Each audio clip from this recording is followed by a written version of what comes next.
ele nos relata algumas coisas muito interessantes que eu preciso falar com vocês. E a primeira delas, eu quero falar sobre, logo no início do texto, o texto vai dizer assim: 6 dias antes da Páscoa, Jesus chegou a Betânia, onde vivia Lázaro. Jesus chegou no ambiente, Jesus chegou numa casa essa que ele foi bem recebido e bem acolhido. A primeira coisa que eu preciso compreender é que esse ambiente que Jesus se faz presente, esse ambiente que Jesus está agradável e sentado à mesa, e estando ali, foi preparado algo para ele. Nós podemos ver que essa casa, ela representa cada um de nós que dia após dia nos separamos e nos prestamos a nossa vida para receber a presença do Senhor diário. Nós não podemos ter a nossa casa, porque hoje nós somos templo do Espírito Santo. Essa casa não está adornada, não está preparada para a presença doce do Espírito Santo. Mas ela não é somente a nossa casa, templo físico, mas também o templo espiritual do Senhor. Queridos, muitos hoje, glória a Deus que não é esse lugar, têm aberto mão de estar na casa do Senhor, porque acha que cultuar pela internet basta, mas não basta. Acha que estar vendo culto online funciona, é um paliativo, mas não é o que nós vivemos aqui. A casa do Senhor, ela não pode ser negociada, ela não pode ser deixada de lado. E por que eu falo isso com você? No livro de 2 Reis, capítulo número 4, versículo 8 em diante, tem uma história muito interessante de uma mulher que a Bíblia diz sulamita, e ela via o profeta Eliseu passando, e ela vira para o seu marido e fala: ali vai um santo homem de Deus. E o marido dela olha para ela, e a Bíblia diz que ela era rica, então ela podia preparar qualquer lugar para Eliseu se hospedar, mas ela não decide isso. Ela decide preparar um lugar na sua casa, de exclusividade para Eliseu. E ela constrói na sua casa um quarto pequeno, e nesse quarto ela prepara para este homem, para que toda vez que ele passasse por aquele lugar, ele apenas não se hospedasse, ele fizesse a habitação. A nossa vida não é uma vida de hospedagem para o Espírito Santo, é uma vida de habitação para o Espírito Santo diária. Então nós não podemos apenas hospedar Jesus na nossa vida de vez em quando, não, ele tem que habitar na nossa vida todos os dias.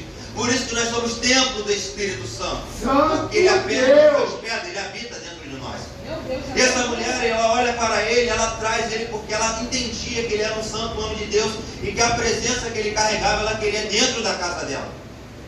E isso é muito interessante, irmão, porque aquele lugar foi exclusivo para ela, foi exclusivo para esta mulher, para este homem chamado Eliseu, para este profeta.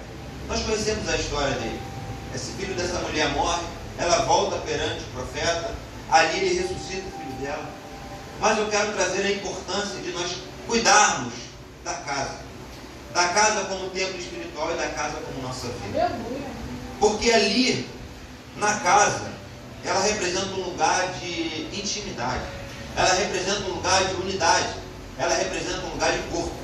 E para nós sermos um em Cristo, nós precisamos ser um corpo bem ajustado. Por isso que a casa ela tem grande valia em nosso meio.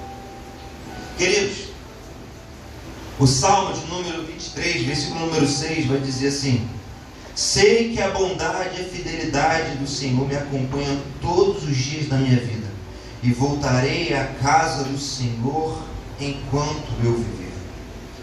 E o Senhor, dia após dia, Ele traz isso para nós, a responsabilidade do que a casa representa para nós.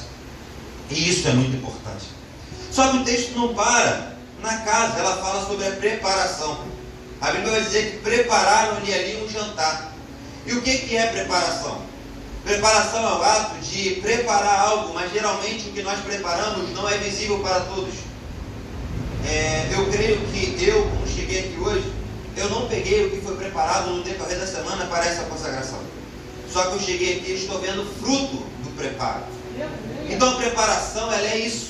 É aquilo que nós nos preparamos no secreto, no individual, mas no coletivo, ele é externado o nosso preparo no dia a dia. A Bíblia diz: prepararam-lhe ali uma ceia para que Jesus viesse se hospedar naquela casa. Eu quero dizer para vocês, meus queridos irmãos, que a preparação, ela não pode ser abolida da nossa vida. A preparação é o ato de se relacionar com o Senhor. A preparação é o ato de se envolver com o Senhor. No texto de Mateus, capítulo de número 6, ele vai falar sobre dois tipos de preparação muito importantes para nós, que é a vida de oração e a vida de jejum, a prática de nós estarmos de ambiente com o Senhor. E geralmente a preparação ela é feita em secreto. Geralmente a preparação é feita em lugares reservados. E nós vamos ver que o Senhor vai nos ensinar sobre a oração, vai dizer o quê? Entra no seu quarto, fecha a porta e ora em secreto, porque o seu pai que te vê em secreto te responderá. Isso é muito interessante, porque nessa época que esse texto foi escrito, o quarto ele não tinha porta. O único ambiente que tinha porta era a despensa da casa. Era a despensa que tinha lugar de porta, porque a despensa era um lugar reservado para que os alimentos ficassem. O quarto, ele naquela época, ele tinha tenda, cortina.